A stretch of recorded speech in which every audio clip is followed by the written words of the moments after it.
Walking through the ruins of Boston in Fallout 4 VR is a sobering experience that makes the post-nuclear world feel that much more real. Fallout 4 clearly wasn't built for this, as the troublesome Pip-Boy menu system demonstrates all too well. But you can get around and defend yourself well enough that if you love Fallout and have a high-end PC and an HTC Vive, it's hard to say no to.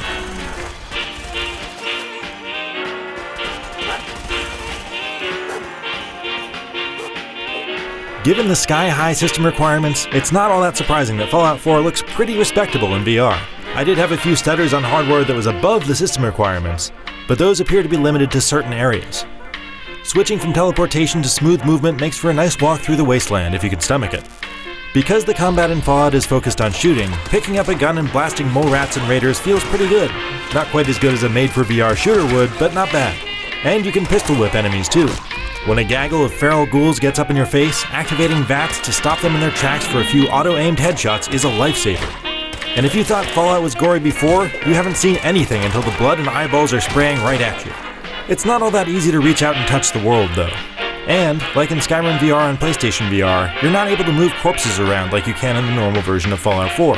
There are some cool VR-focused UI touches, like keeping the compass down below your line of sight, letting you take in the view.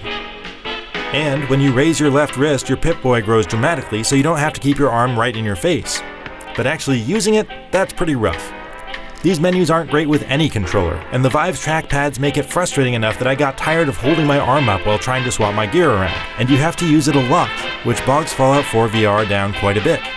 One strange choice here is that the action doesn't pause when you're looking at your inventory like it does in the normal game. That makes you much more vulnerable in a fight and dependent on the quick access favorite menu. So consider keeping the difficulty low until you figure things out. A couple of warnings before you jump in. While Fallout 4 VR does run on the Rift, the controls are all but unplayable right now, so maybe hold off on that. It also doesn't include any of the DLC, which is kind of a bummer considering that content is over a year old. And there's no mod support right now, but there's still a ton of excellent content built in, and exploring it up close is impressive. For more, check out some gameplay footage and our original review of Fallout 4. And for everything else, keep it here on IGN.